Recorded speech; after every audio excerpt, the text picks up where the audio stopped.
The following program sponsored by Adams Financial Concepts.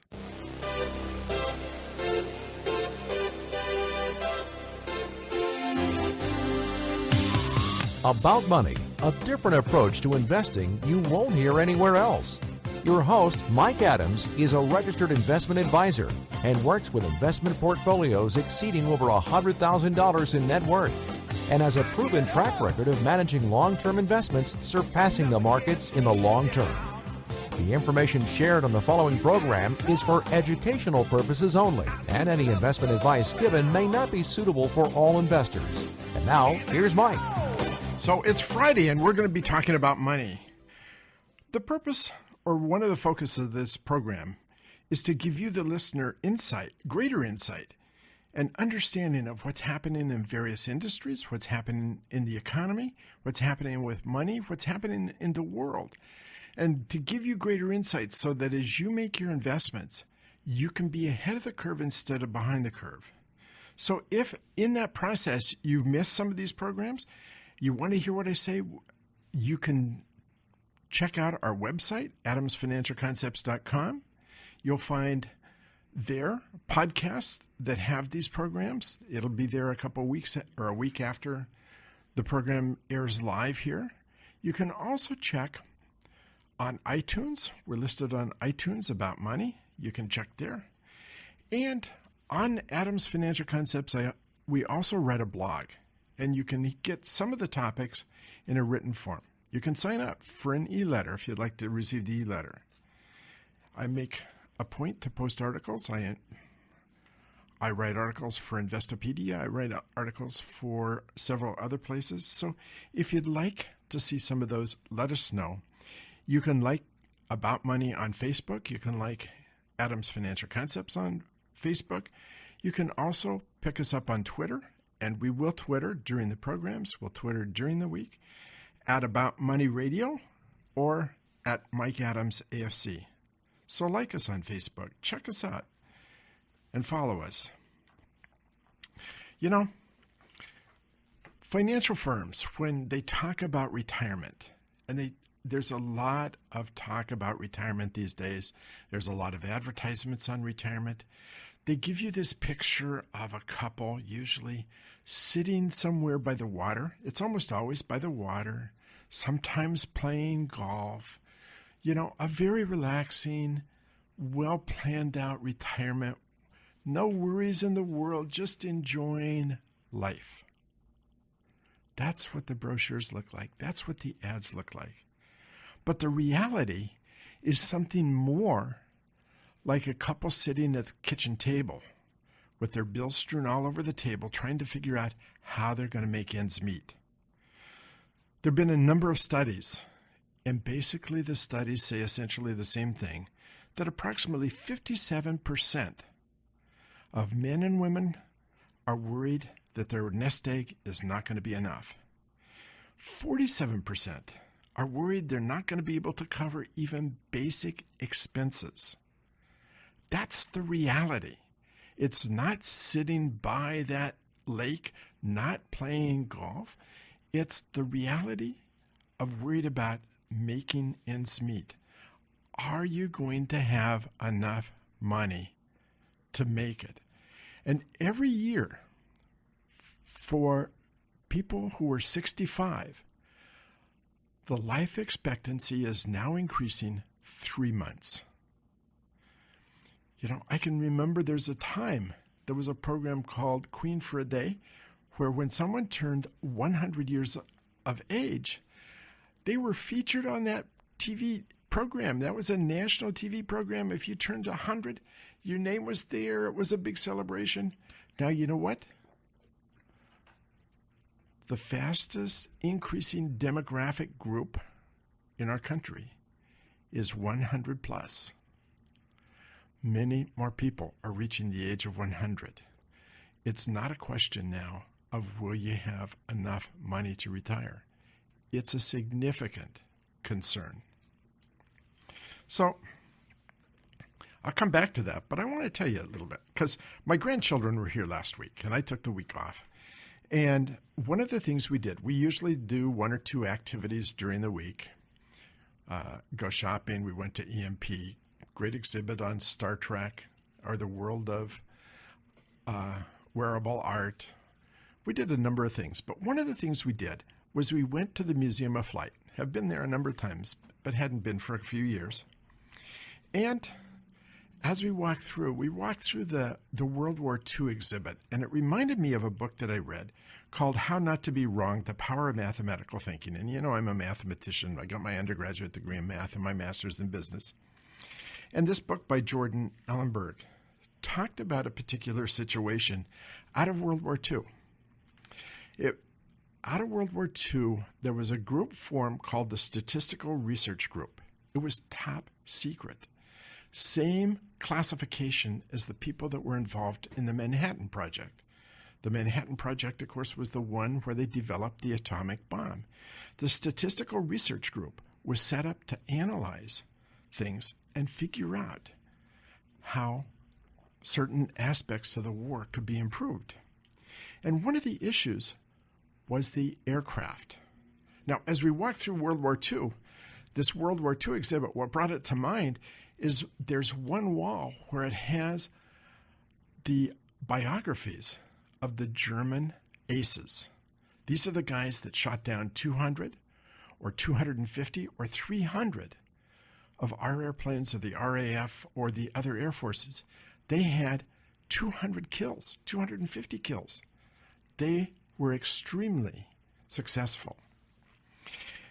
And as the generals in the U.S. looked at this, they wanted to know how they could improve the U.S. aircraft, the fighter planes. They wanted to know how to armor the planes, because 5% difference in the armor can make the difference between winning and losing a dogfight. 5%, not very much. If you put too much armor on the planes, they become cumbersome and unmaneuverable. If you put too little, they get shot down too easily. So having the right amount was very, very important. So they took up the planes that were returning and they measured the bullet holes per square foot. Now, here we get into the math of the whole thing. And they found that the number of bullet holes per square foot in the engine were about 1. There was about 1 bullet hole for every square foot. On the fuselage, it was 1 3/4 bullet holes on the average. The fuel system was 1.5, and the rest of the plane, other than the fuselage, the fuel on the engine, was about 1.8, the highest of all. So the general's question was, where is the greatest need to keep the planes from being shot down? Where's the greatest need to armor these planes to keep them from being shot down? It was tough. And the argument was, and the generals thought, is it the fuselage? Is it the fuel system?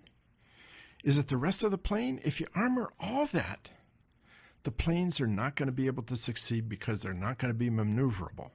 So what do? You know, the fuse was in the engine compartment. So what other parts would you choose? And the generals were really in disagreement. But none of the generals had figured out what was the right thing. It was a guy by the name of Abraham Wald who figured it out. And he says, it's not where the bullet holes are. It's where the bullet holes are missing. Because there was no reason to believe that there should be any real difference between any place in the airplane. But the planes they were looking at were the planes that were returning. And so what he said, and it was not quite as simple as this because they did a lot of statistical analysis and so on, but what he said is there were fewer planes that were returning that had been shot in the engine than had been shot in the fuselage or the rest of the plane.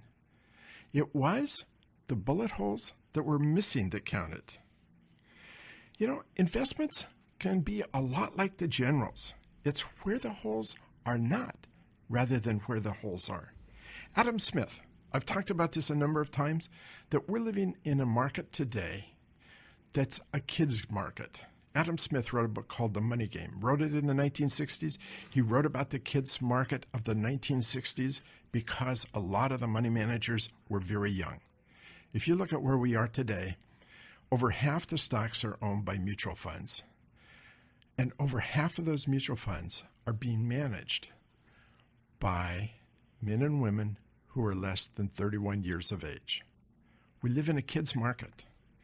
And Smith created a fictional character he called the Great Winfield, who exploited the kids' market by hiring investment managers who were not even 30 years of age. Same thing as we see today. It wasn't Winfield, but it's the mutual fund companies. And he said, the great strength of my kids is they're too young to remember anything bad. And they're making so much money they feel invincible.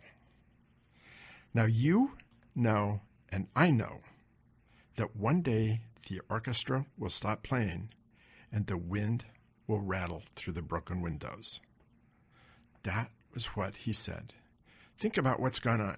We had this tremendous increase in the Dow, in the Standard & Poor's out of 2009. It was easy to make money for everybody. And then we hit 2015 and 2016. It's not been so good. Bob Veras wrote an article in which he talked about the people that have predicted things that were going to come apart. Andrew Roberts of the Royal Bank of Scotland in June of 2010, just 6 years ago, said we had reached the edge of a cliff, we were going to come around, and we were going to fall to a place we'd never been before on the Dow. We're coming to a commercial break, so we're going to have to wait for the rest of it until after the commercial break. Don't go away, because there's more to say. About Money with Mike Adams will resume in a moment on Business Radio 1300 KKOL. For more information, click on adamsfinancialconcepts.com.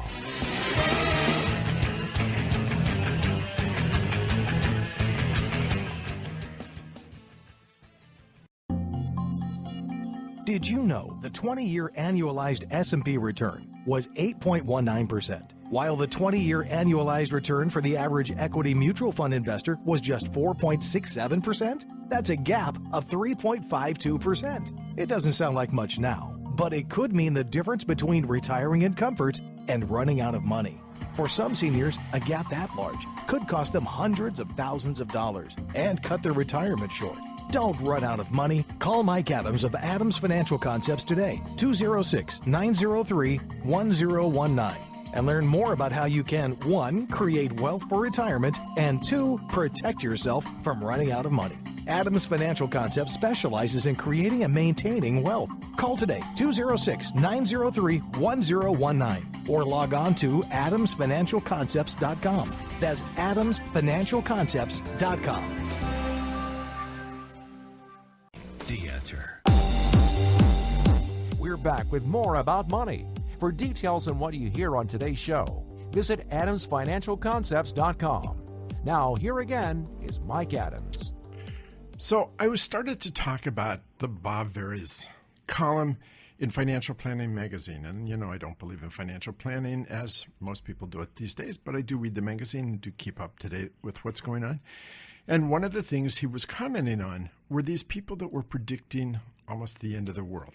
Not the end of the world, but terrible things in the stock market. They were predicting where the bullet holes were, not where they weren't.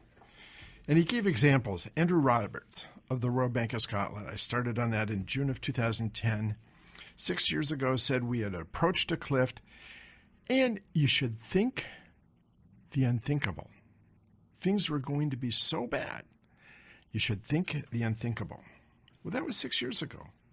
Mark Faber, who in 2009 predicted hyperinflation, Dr. Doom. Mark Faber is the guy who is also known as Dr. Doom, was predicting 100% inflation because the Fed was injecting money.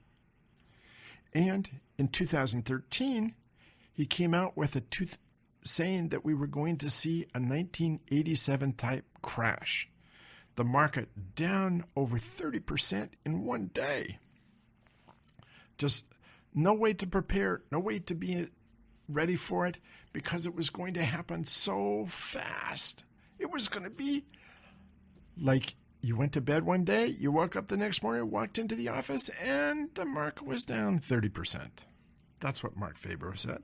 That was in 2013. Well, we've come 3 years and we haven't seen that. Michael Lombardi of Profit Confidential predicted a great crash in 2013. Andrew Roberts came back and said, the same guy who said in 2010, think the unthinkable, we were going to have a crash in 2010. Well, what didn't happen in 2010, but he's predicting another crash. You know, these guys continue to predict crashes. They continue to look at the bullet holes instead of looking at where the bullet holes aren't. But it creates a lot of anxiety, and it causes people to worry about running out of money. When you hire a financial advisor, the idea is to keep from running out of money. And you do hire a financial advisor. I work for large firms, and for a good part of my career, for 18 years, I worked for large firms. And what they said, their mantra was always, sell the relationship, not the performance. Sell the relationship, not the performance. Make people feel, your clients feel like you're their friend and they're someone they really trust. You're like the doctor, someone you can confide in. The reality is you're hiring a financial advisor. There's a lot of baseball players who are really nice guys. But if you want to win the World Series, you're going to get guys that hit 300. You're going to get guys who hit home runs. You're going to get guys who steal bases. You're going to get pitchers that can get people out. There's a lot of baseball players who can't get people out. They don't last long because people are looking for performance. But a lot of people who are doing investments are not concerned with performance because they've been sold the relationship. If you look at mathematically, and because I'm a math guy, I talk about math. If you look at compounding, if you start with $100,000 and you invest it and you get 5% over 25 years, you end up turning $100,000 into $338,000. It triples. On the other hand, by just an additional 5%, taking that $100,000 at 10% over 25 years, it becomes $1,083,000. There's a very significant difference. But what's happening today in financial planning is that we're getting this idea that we need to diversify assets. We need to have different asset classes. And each time you diversify those assets, you're reducing the return. Let me give you a question. Okay, mathematician, here we go with the test. If you're shopping and you come up and you're offered at the counter a discount of 9%, and then after you get the discount, you can pay the price plus 9% sales tax, or you can pay the sales tax first and then take a 9% discount. Which would you choose? Because you get the extra 9% on the sales tax. Almost seems reasonable, right? Got to think about where the bullet holes are missing, not where they are. Math is commutative. It makes absolutely no difference whether you apply the sales tax before or afterwards. But it was a time in which people were putting away in their pension plans 4%, and that was satisfactory for a retirement. Today, people are talking about 10%. And the reason is that same thing. Math is commutative. If your returns are 4%, you need to save 10%. If your returns are 10%, you need to save 4%.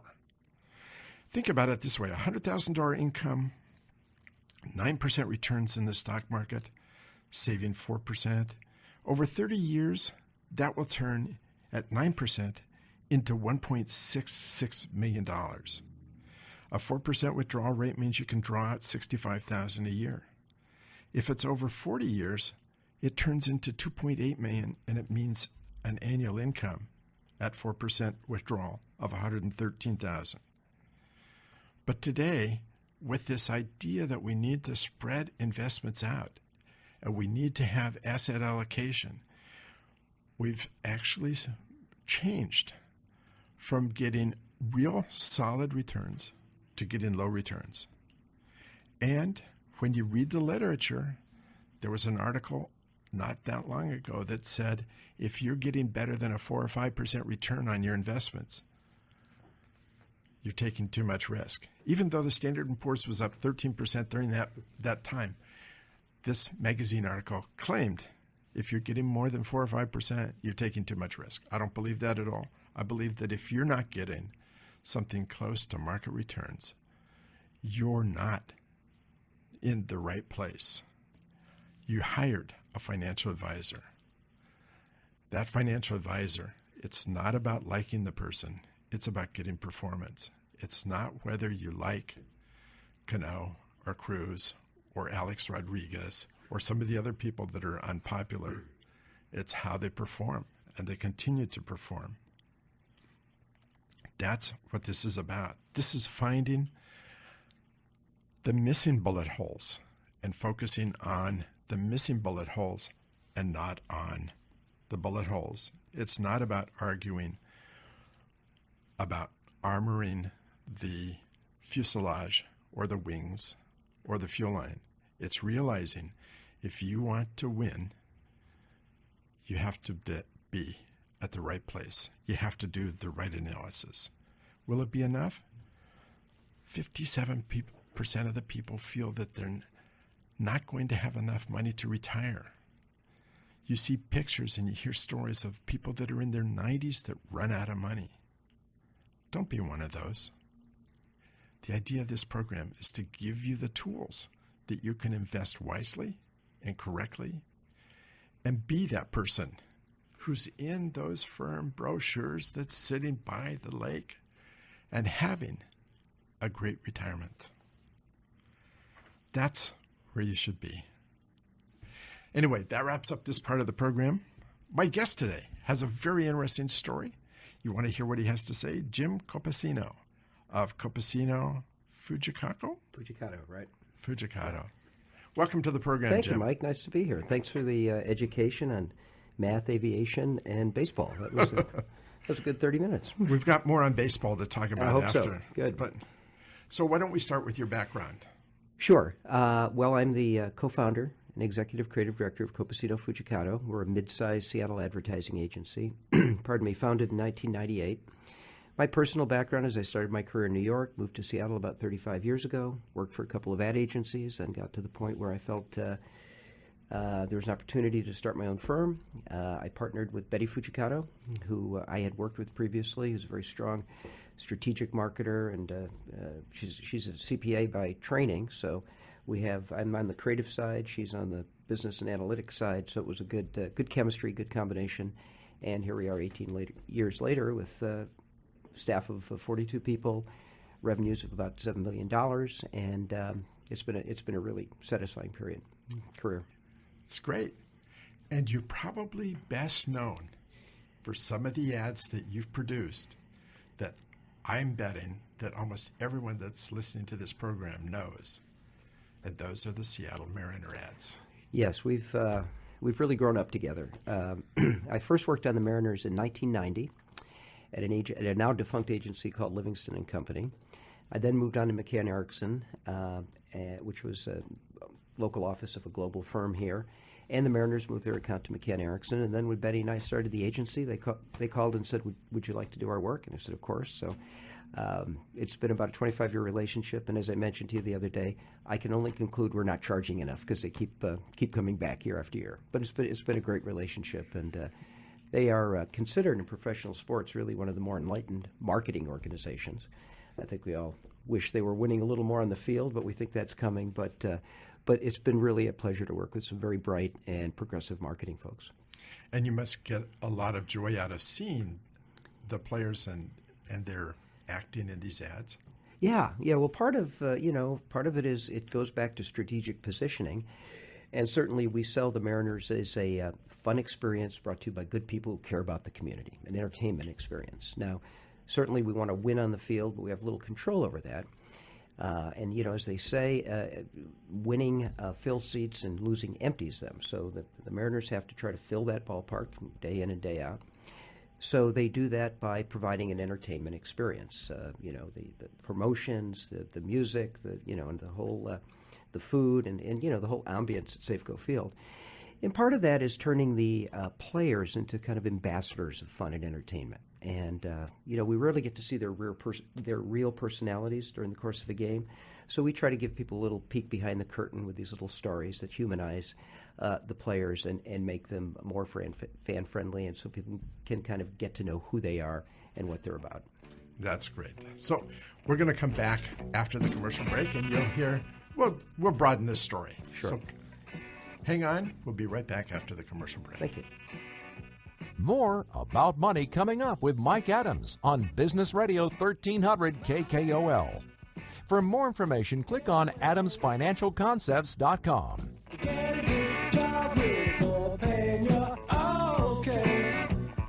Creating and maintaining wealth has been the specialty of Adams Financial Concepts for over 20 years. Every portfolio managed by Adams Financial Concepts is customized to fit each particular client's objectives and risk tolerance. The client's interest always comes first in portfolio decisions. Call Mike Adams today at 206-903-1019 or log on to adamsfinancialconcepts.com to check out their AFC performance. They welcome your review. That's adamsfinancialconcepts.com. KKOL. Now we return to About Money. There's more information waiting for you at adamsfinancialconcepts.com. Here again is your host, Mike Adams. So I'm here talking to Jim Campesino of Campesino. And remind me of the other. Campesino Fujikato, right? There we go. We always wanted to be a big name agency, so Okay. a lot of syllables. Lots of letters. Right. So we talked about the Mariners, but that's just a small part of the business. So let's talk about the rest of the business, what you do, what the business is all about. Right. Well, we're generalists, and generally we work in consumer brands, but we do some business-to-business advertising. Just a quick review of the clients we work for: San Michel Wine Estates, which are all the brands out there at Woodinville and Chateau, 14 Hands, Columbia Crest, Chateau San Michel, of course, Erath, and a number of other brands.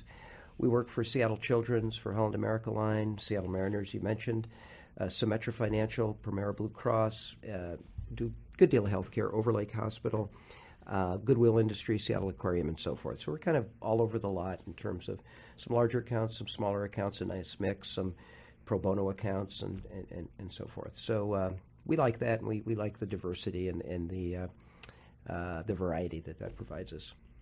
So let's talk about the whole process that's involved. I know one of the popular TV programs was Mad Men. I'm sure that's... It's exactly like that. We have cocktails at 9 a.m. and gorgeous secretaries. It's the whole thing. I'm sure it's very, very different. So let's talk about the process that you go through. Well, basically, when we start with a brand, it's a four-step process. It's strategic planning, creative development, and then concurrent with that is media planning and buying, and then evaluation and analytics. So strategic planning is basically understanding the brand we're promoting, its products, and the business objectives, of course. And then part and parcel of that is understanding the audience, the demographics, the psychographics, social trends. And then comes brand positioning as part of that with the knowledge we found about the brand and the consumer. We then ask ourselves, how do we differentiate the brand from its competitors? And that is the positioning idea. So that's where it starts. For instance, our position for 14 Hands Wine, and I'm sure some of your listeners are aware of it. It's very popular selling. It's an inexpensive wine, but high quality. It has a kind of a playful aspect to it with the horses and the story of the wild Mustangs and 14 Hands. So that's sophisticated fun. It's a wine for casual events where people gather together socially for a good time. Sophisticated fun, that would be the brand position for that. For Holland America Line, it's about classic style and enriching journeys, a very sophisticated and premium experience on board, but for people, we call them globetrotting learners who are interested in the history, culture, art, food, and wine of the places we're visiting, so we provide enriching journeys. Holland America Line does that. So that's the part of the strategic planning process. Then there's the creative development, which is how to develop the creative idea, how to bring that positioning to life. How do we bring it alive in storytelling, whether it's a 30-second commercial or an outdoor board on the side of the highway, or an online display ad on a desktop or in mobile. And then along with that is media buying and planning, because once you develop the idea, you have to distribute it. So that really depends on understanding the audience's consumer media behavior. Younger people, millennials, it'll be more digital and more of the media they use. For older people, for boomers, it'll probably be more traditional, but it's always a mix of media. And so then that's out in the marketplace. We see how it works against our objectives, and then we evaluate the results and then refine and optimize. So it's an ongoing process to make sure that your message is current and working, that your audience is resonating with that message, and so forth. So it's a lot of fun. It's a lot of moving parts, but it's this constant dynamic process of distributing a message, evaluating it, and then tweaking that message and constantly moving forward with the brand, hoping you're staying ahead of your competitors and keeping up with the audience. So as you talk about placing the advertising and so on,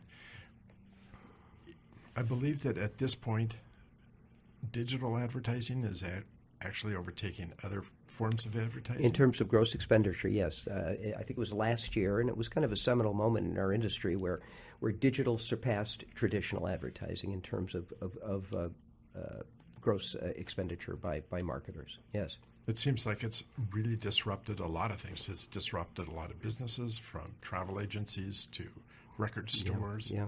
It's made a huge change. So how do you see this developing from here? Well, a lot of people will sit here and say the interruption model is dead. The 30-second commercial is no longer relevant. The magazine ad no longer carries any power. We don't totally subscribe to that, but you do have to understand the changes that have taken place in the marketplace. Media has been shattered into 1,000 bits. It used to be that media was controlled by the few and distributed to the many, and now that equation has almost been turned around. Virtually everybody now, by virtue of blogs and streaming media and social media and mobile technology, can be a publisher, can be a broadcaster. You're a broadcaster with your podcasts and here. So it requires a mix. It requires an intelligent and well thought out mix based on understanding of the audience to decide how much digital, how much traditional, what's the proper mix, what's the proper message. So you really have it's to understand. It's an exciting time to be working in the business. Excuse me. You have to really understand the customer base. Oh, it always starts with the consumer, with the audience, right? Who is he or she? What are they? I like to think of marketing communications as strategic empathy from the creation of the product all the way through to the messaging of it. There are certain brands, and I'm sure we could all name them, that seem to say authentically, I know you, I understand you, and I have something that can help you. I think of Dove Real Beauty, for example, or Volvo Automobiles, or Les Schwab. Those brands seem authentic, and they seem to stand for something. And I think that it all starts with that empathy and that understanding and that feeling for the consumer. How can a product or service serve their functional needs and their emotional needs? And we happen to believe at our agency that the best advertising is emotional. It does more than inform, it inspires. And when you say emotional, does that mean a lot of storytelling then? It's humanity. Sometimes it's funny, sometimes it's poignant, sometimes it's exhilarating. Again, depending on what's appropriate for the brand, what the brand personality is. We like to think our Mariners commercials are comedic. We like to think the messages we put out for Seattle Children's are sincere and heartfelt and poignant. And we like to think that the work we do for the Seattle Aquarium is fun, appealing to young families who want to take their kids to the aquarium for kind of a fun educational experience. I think you achieve all of those things from the ads I've seen. Well, thank you. We're trying. So in terms of someone listening, a business listening, what would be the process for them to go through in evaluating an agency, evaluating what their needs are? Mm-hmm. How would they do that? Well, it's a difficult question to give one answer to, because I think if done properly, every advertising program is very customized and very personalized to that brand. But I think it's still the foundational and fundamental things are what I just mentioned. Find a partner who can help you, who's willing and able to dive in and understand your brand and your product segment and your business needs. Find a partner who is able to identify the audience of greatest opportunity and understand who they are and what they are and what makes them tick.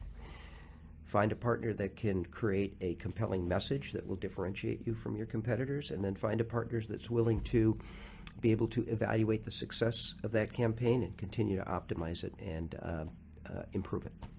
So give us some idea about your customers and customer base, the size of customer. Yeah, as I mentioned, we work across a wide range of categories.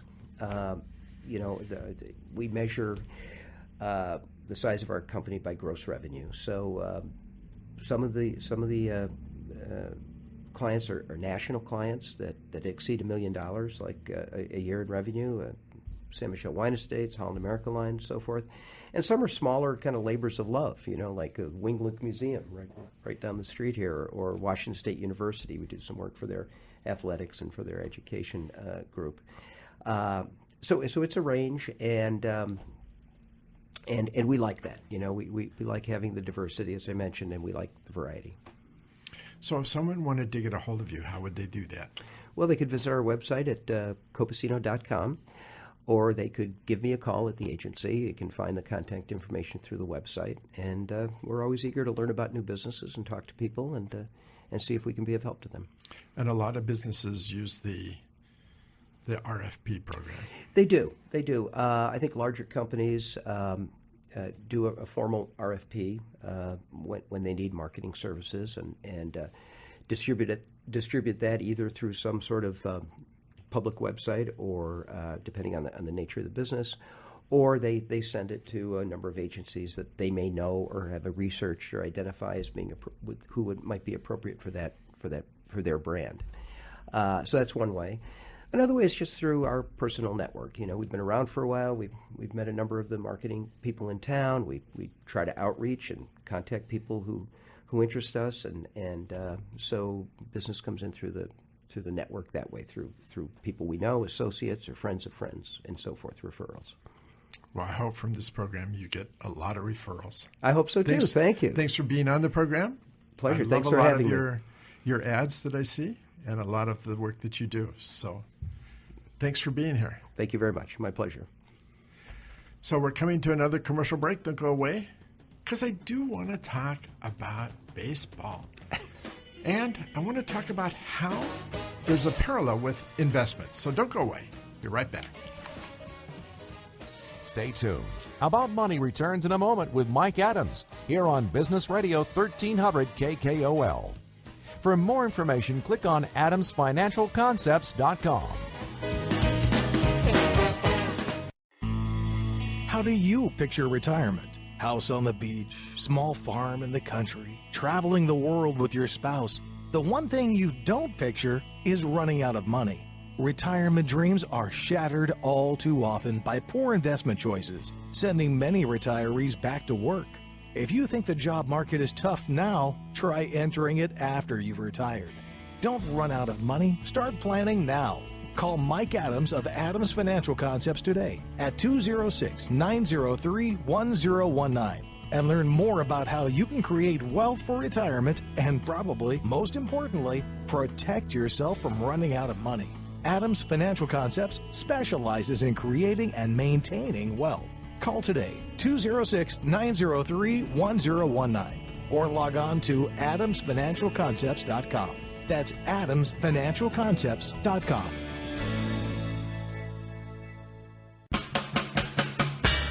About Money continues. Remember the website adamsfinancialconcepts.com. Here's Mike. So, you've just been listening to the interview with Jim Copacino, doing the advertising, and they do the Mariner games. I love those ads. I've loved those ads for a long time. But that reminds me about baseball. In the modern baseball era, considered to be from 1903 until the current day, from 1903 until 1950, 12 times there was a player that hit over 400. 12 times. It was 7 players, so some players did it more than once. But that was something where they had a 400 batting average for the entire season. Since 1950, that's not been done. No one has been able to achieve that. And now it's 66 years? I don't think anybody will get it this year, so I think we're going to say 66 years. It's not been done. But if you look at the overall average of the batters from 1903 until 1950, the average ran between 250 and 260. If you look at the averages from 1951 until the current day, the average of the players has run between 250 or 260. It's the same. It's the same. So why has no one hit over 400? You know, the difference between those times, 1903 to 1950, if you look at 1921, for example, the standard deviation was 40.6. In 2003, it was 26.1, and today it's even lower than that. So what's a standard deviation? If you look at that bell-shaped curve, that normal curve, called the normal curve, that bell-shaped curve, one standard deviation means that 68% of the time, the averages are going to fall within one standard deviation. 95% of the time within 2 standard deviations. 99% within 3 standard deviations. And 5 standard deviations means there's only one chance in 3.5 million that the averages for the team are going to be outside of that range. So you get that idea. A lot of people use the bell-shaped curve because it's really easy to use. It's fun to use. If you're a mathematician, the numbers are always there. Doesn't always apply. Monte Carlo simulation, no, we won't go there. It doesn't apply in Monte Carlo simulation. It's used in Monte Carlo simulation, but that's a whole different topic. We'll have to cover that on another time. But standard deviations are how tight that bell curve is. How tight, how spread out it is. What's happened is that bell curve has gotten tighter and tighter. That's because today's players have become more and more skilled. There was a pitcher for the Mariners in the early 90s by the name of Michael Moore. And it was a big thing that he could throw a fastball at 95 miles an hour. Now, if you've ever gone to a batting cage and tried to hit a ball going 70 or 80 miles an hour, that's tough. 95 means that from the time that ball leaves the pitcher's hand until it hits the catcher's glove is about half a second. You have to make up your mind to hit that ball and be swinging the bat within 0.2 of a second. I mean, that's how fast it is. Sometimes you see batters swing at balls that are way out of the zone. That ball looked like it was coming in, and they had to make up their mind so fast. They may look stupid swinging at that ball, but believe me, that ball is moving so fast. And at 95 miles an hour, that was remarkable speed. Today, there's a lot of pitchers that throw at 95 miles an hour, and some that are throwing at 100 to 102. That's the improvement just from the pitching side. But the batters have become more skilled as well. So what you have is players that are becoming more skilled and better at what they're doing. But that same thing is happening in the investment world. In 2013, Credit Suisse did a research project and found that the standard deviation in 1967 between money managers was 16%. That was the standard deviation. In 2013, it had shrunk to 6%. Eugene Fama and Ken French wrote a paper called Luck and Skill on Cross-Section of Mutual Fund Returns, and they found only 1% to 2% of managers had statistical skill in order to beat the market. And 7%, only 7% earned their fees. That means you did as well as the market when you added the fees that you received. Lobos pastors and Stambaugh and Taylor wrote a paper on skill and active management in 2013, and they said that skill was increasing not because of an increase in the number of firms. It said that new funds were actually outperforming old funds. The younger people, and in the early part of the program, I talked about over 50% of money managers are under the age of 31. 50% over the age of 31. They're actually outperforming some of the old money managers. But they're also kids. In my opinion, they're kids. And when they hit this kind of a market that we saw in 2015 and 2016, they'd never lived through this before. What they did remember is what they read about in 2008 and 2009, what they read about in 1991, what they read about in 89, what they read about in 87, what they read about in 61, what they read about in 1932, 33, what they read about before. And they see some of the same signs. They see the signs that things could be going bad. I mean, if you have two people sitting across from each other and you ask each one to describe the wall, their descriptions are going to be different because one person is looking at one wall, the other person is looking at the other wall. So opinions are going to vary. But when you get into a thing that you're reading about and not having lived through some of these experiences, you can get it very, very wrong. And that's what we're seeing today. I believe that that's what we are seeing. That's what we will continue to see. And I believe that the market, or there's an old saying that the market is driven by fear and by greed. I think today we have to add a third factor, and that's the fear of looking stupid. Because if you're only in the business and you've only been managing money for 3 years or 4 years, you're looking at your returns that are underperforming the market and you're fearful. Your bonuses are going to go away. Your returns are going to go away. Your boss is going to be upset. Things are not going to go well. So what do? There's a panic time. And you begin to see a ghost behind every tree. You begin to see things that don't look right. This is one of those years where the presidential campaign has had an impact, and you hear people talking about how terrible things are. The reality is just the opposite. We're seeing a very strong economy. We're seeing growth. We're seeing record profits. We're seeing record cash. We're seeing records set of all sorts with companies. And yet we're not seeing records set as they should be in a lot of stock prices. It's going to happen. You got to be on the boat. You got to be there. And if you're not, it's time to get there. That's it for today. I'll be back next week. If it's Friday, it's going to be about money. I guess I picked that up from Meet the Press. But anyway, back next week. Have a great weekend. And I will be back Friday.